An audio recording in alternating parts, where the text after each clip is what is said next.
Hello guys, so ayan, papakita ko lang po sa inyo ang aking tummy guys. So ayan ang aking tummy. Panay ang galaw ng aking baby guys. Mapapansin nyo, gagalaw siya dyan banda sa gilid guys. So ayan, sabi ng iba guys, maliit lang daw yung tiyan ko. Kasi nga guys, 6 months na po akong preggy. And tomorrow pala guys, malalaman na natin ang aking gender, kung anong gender ng aking baby guys. So ano sa tingin nyo guys, boy kaya ito or girl? Comment down below guys kung anong hula nyo sa aking baby. Kasi may mga nagsasabi guys na lalaki yung anak mo. Sabi nilang ganun kasi nagbe-base sila sa aking itsura na nagbubuntis guys. So panay haggard kasi tayo, lagi tayong haggard. Yung iba naman guys, sinasabi din nila na babae din daw yung anak ko. So hindi ko alam kung anong anak ko, kung boy ba or girl. So ano kaya sa tingin nyo guys?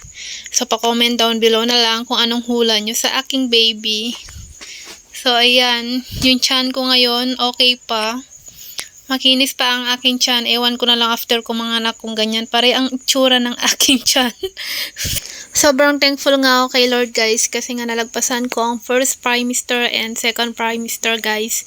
Sobrang grabe yung pinaghirapan ko ng first trimester. Lagi akong nagsusuka and lahat ng kinakain ko talaga na ilalabas ko lang.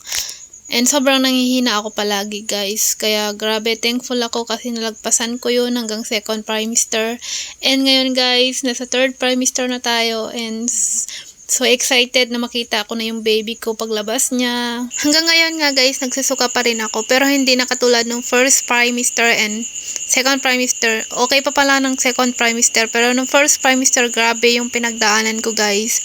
Halos, alam mo yun, mamatay-matay ako sa pagsusuka and laging masama yung pakiramdam ko. Pero ngayon guys, second trimester and hanggang ngayon, grabe okay naman na. Nagsusuka ako every morning pero kinakaya ko talaga siya guys. So ayun, sobrang natutuwa ako kasi nga 'di ba, malapit na tayo sa final guys na makikita na natin si baby kasi 3 buwan na lang ay manganganak na talaga ako. Sobrang natutuwa ako at nalalagpasan natin yung mga ganong pagsubok guys. So ayan, tignan niyo yung tummy ko guys, oh. Ang cute-cute lang. Yung iba kasi guys, nalilitan sila sa tiyan ko kasi nga 6 months. Pero sabi naman ng iba, ganun talaga kapag first baby mo daw. So, ayan na nga guys. Sobrang excited lang ako bukas. Kasi nga bukas na natin malalaman ang gender ng baby ko guys. Kasi nga yung family ni Jomar, sobrang excited na silang malaman ang gender ng kanilang apo guys. So, gusto nila guys, lalaki. Yung iba naman, si nanay, gusto niya ng kahit ano daw. Pero si lolo, yung lolo niya guys, grabe gusto niya ng lalaki.